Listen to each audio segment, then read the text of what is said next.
I'm Sheila. We've lived in Australia for 31 years now. And I'm Kevin, also living in Australia for 31 years. When did you decide to emigrate? You can answer that. The end of 1980, just very early into 1981, I saw an advertisement in a Sunday newspaper, cut it out, showed it to Kevin, and Australia House was advertising, looking for migrants to come to Australia, and the facility for assisted passage was still running at that time. And so that's when we started to think about it from then. Why did you decide to emigrate? What made you make that decision?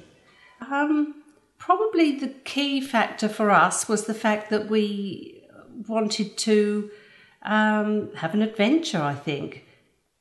England was very depressed at the time. They were in recession, a lot of riots, and Margaret Thatcher was Prime Minister, and long cold winter, all of those sorts of things. But primarily for us, I think because we wanted a better life for ourselves and our children, and thought maybe we'd get that in Australia.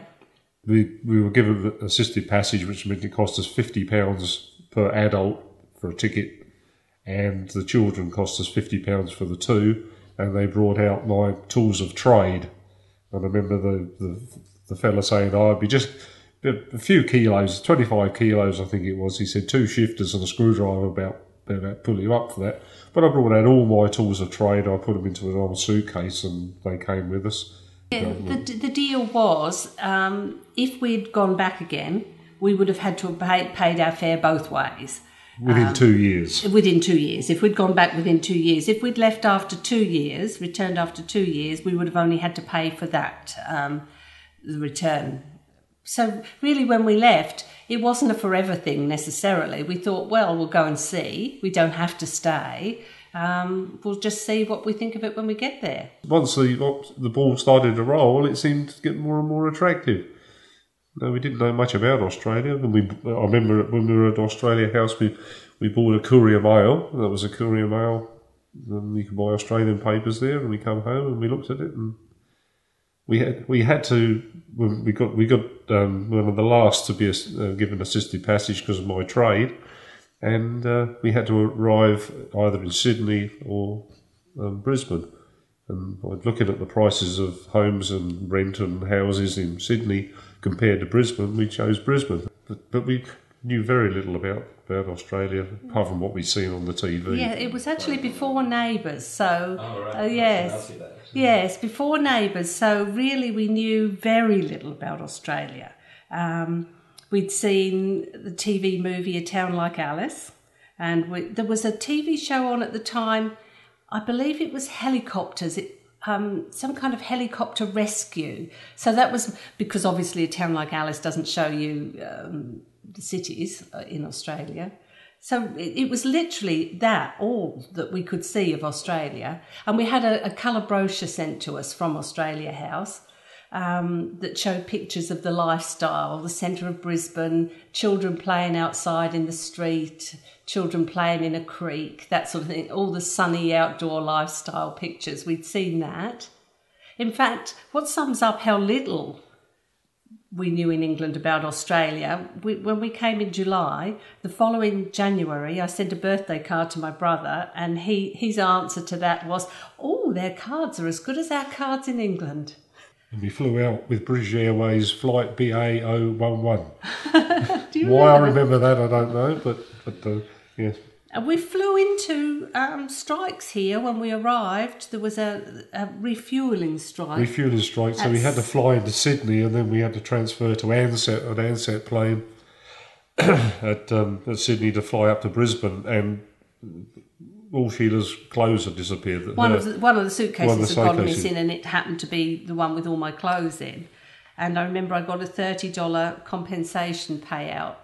And when we arrived, we went and I remember buying a tracksuit with the $30 just to. It turned up. The suitcase turned up in a few days. Quite a few days, yeah. But because the sun was shining, everything was so much better. we both remember the journey into Wacol, don't we? The houses looking different. Water tanks fascinated us because no one has a water tank in the UK. And the big old Queenslander homes up on stilts and that sort of thing we've never seen. Along Kingsford Smith Drive was just different. It was just different to the brick homes in England and all. But it was very interesting and it looked lush and tropical. I do remember when we got into it was just like a holiday cabin, but pretty basic in Wacol. I remember once we'd all gone to bed and we were all tucked up in bed, I remember laying there thinking, oh my God, what have we done? What have we done? I remember that quite clearly. But by the next morning, we woke up in the morning, the sun was shining, the birds were singing, we went into town and we hired a car. Yeah. And the girl that hired us the car was just delightful, wasn't she? Yeah. She was so friendly and full of advice and really lovely. And we hopped in the car and drove out around the Gap Way. And we thought all the houses looked lovely and everything looked bright and fresh and clear. So it was only that first night that I felt like we'd done the wrong thing. And I don't think I've felt that we've done the wrong thing since then, that night. But we were all very tired, and there we were in a little wooden hut. And the children weren't all that well. That's right. We went and bought. Do you remember we went and bought a little spirit stove? Yeah, to warm milk up. Yeah, we were eating our meals in the communal dining room at Wacol, but there was nowhere to warm milk up for Louisa, and she was only 3. And we bought this little spirit stove and a billy can in a shop. First day in Australia, we bought 2 traditionally Australian items. And warm milk up in the cabin for Louisa, yes. When we hired the car for the next day, they give you the free map of the area, and the girl circled all the nice suburbs, and then she put crosses through all the suburbs that you really wouldn't go there, but go to that one, go to that one. She really felt... She was obviously just doing a job, but she was very helpful. And I remember we loved the accents when we went into shops to buy things. Another thing I remember we bought was a hot water bottle because Susie had got a sore throat, hadn't she? She wasn't really well. How did you find your experiences after moving to Wacol? Kevin had an interview at Wacol about work, and we'd come on assisted passage because Kevin was an auto electrician. When he went for the interview at Wacol, the fellow there said, "Well, you'll never get a job." He said, "There's the years that there's you won't get a job. There's just no work available." And there was people.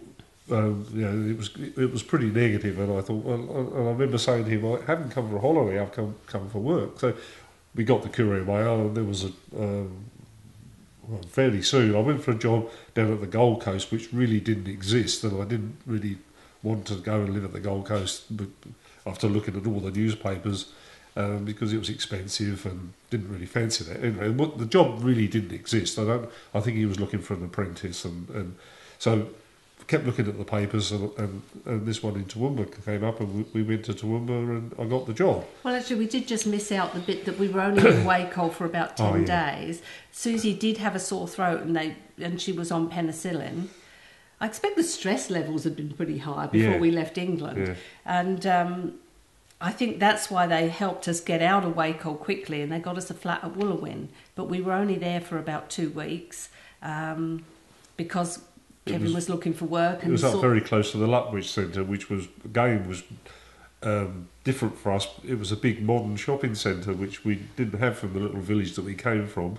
There was no such thing as a shopping centre. Shopping centres like they've got them in the UK now, which are virtually the same. But it was interesting. And cooked food for sale, things like hot chickens, the smell of hot cooked food in this shopping centre, I'd never come across anything like that before. And everywhere you look, cold drinks to buy. We noticed that we noticed that the sizes of bottles of Coke was much larger than everything's larger here. It still is. A box of soap powder, everything is sized larger in Australia than it is in England. A packet of cornflakes is perhaps that big in England.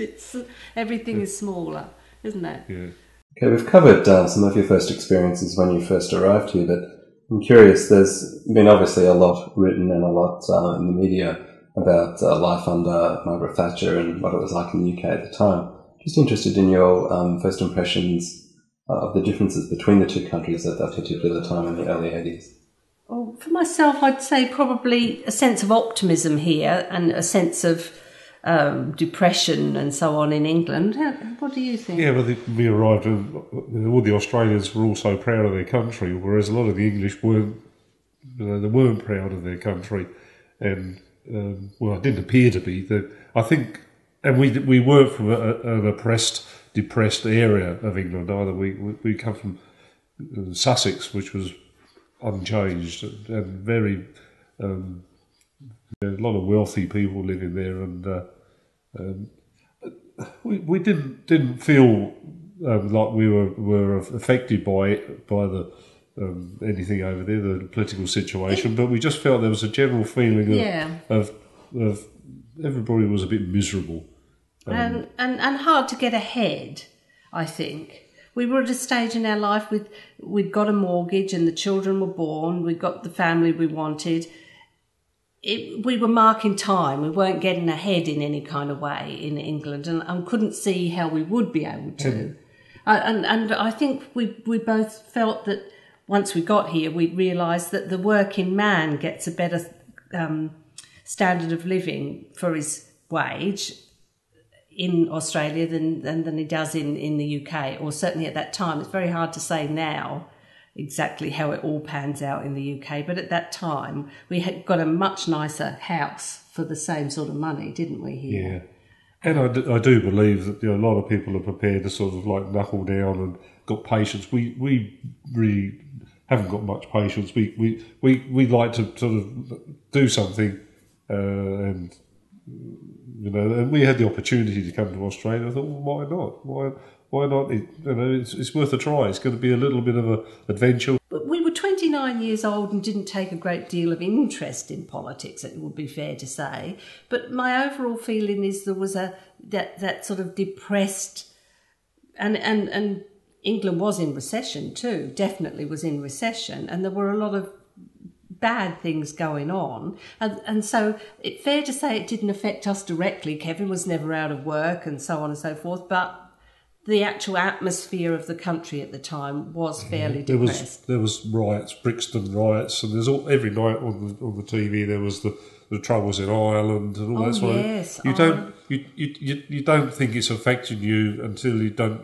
But mind you, those things were happening. Even if we come to Australia, they're still going on. You're not running away from them. You're not so close to being affected by the issues. Before we started filming too, we're just having a chat, and you mentioned, which was interesting, about the class distinction over there as compared to here. Do you think that was another reason why you thought you might have better opportunities if you came over? Yes, definitely. I don't know about now. Things probably have changed over there, but maybe not to a great extent. I don't know. But in England, you know what class you belong to.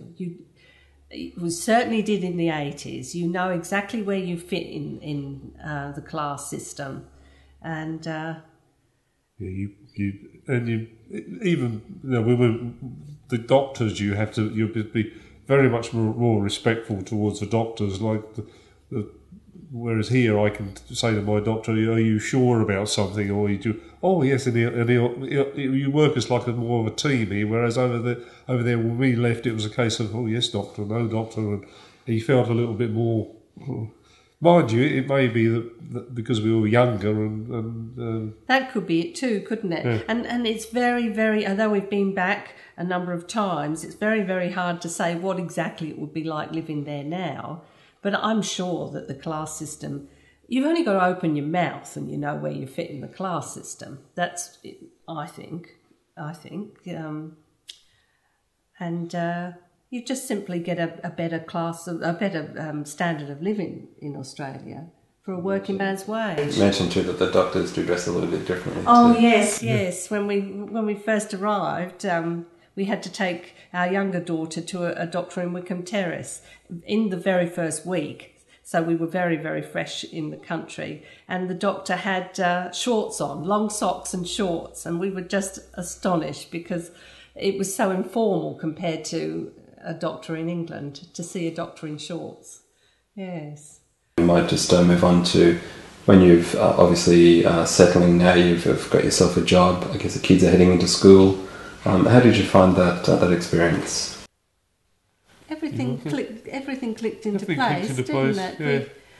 Yeah. Probably the first thing was having a house built. We went to look at show houses, and we bought some land and we had a house built. All of that was novel because in England, if you had a new house in England, there would be maybe 30 built in a row and you would just pick one of them. They were all the same. They were all identical. You just had one of them in a row. Whereas and also being detached was a little bit novel for people, working class people like us. Upmarket, a detached house. Yeah, detached house, yeah.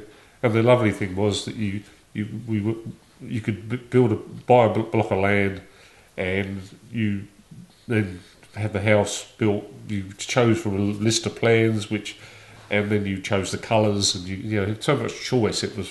That was fascinating for us. We really enjoyed that. But you know, you didn't have to buy something that was pre-existing, or this is what you get. You know, you could choose. The choice was lovely. And, I suppose at every turn, everything about getting the girls into school and everything. At every turn, it was more laid back than England, wasn't it? Yeah. I remember the school uniform and the fact that there was a lot more outdoor play, and because of the red soil in Toowoomba, the children all had stains on their school dresses, which would be unheard of in England.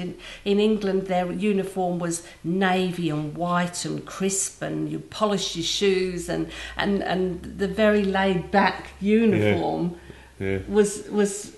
Oh, I mean, you got used to it. They look positively scruffy. But both our daughters have got a strong work ethic when it came to schooling, and then after schooling and university, and you know they wanted to learn. And I believe part of that was the system made it. You know, just made it a little bit more casual, a little bit more. If you're willing to learn. Yeah, we'll help you. We both feel that young people in Australia are far more open and outgoing than young people in England. I don't know why that is, but we've always noticed that. Especially as we get older, you realise that some of the younger people don't mind the older people, whereas in England you feel like the young people are, he's just a silly old fool.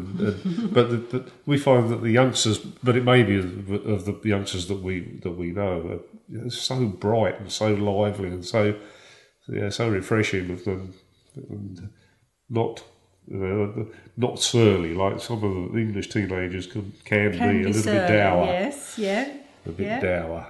So I understand that you actually identify yourselves as Australian now, even to the extent of actually supporting the Australian sporting teams. That must cause a bit of consternation when you get back to the UK or amongst friends.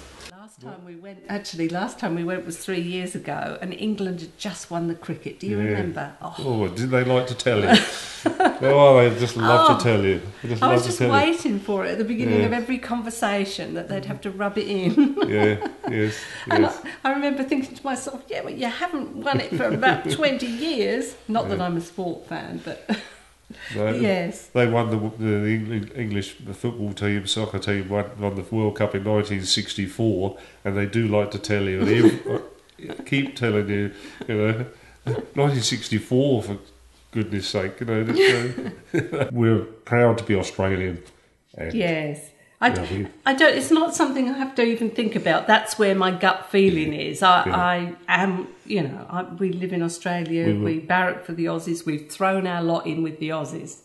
We were in Dublin once, and somebody, some music thing, and somebody said, "Is anybody here from England?" And a few put their hand up. "Is anybody here from Australia?" We put our hand up. He said, "Yes." He said, "You're like we are in Ireland." He said, "The British treated you the same as they treated us."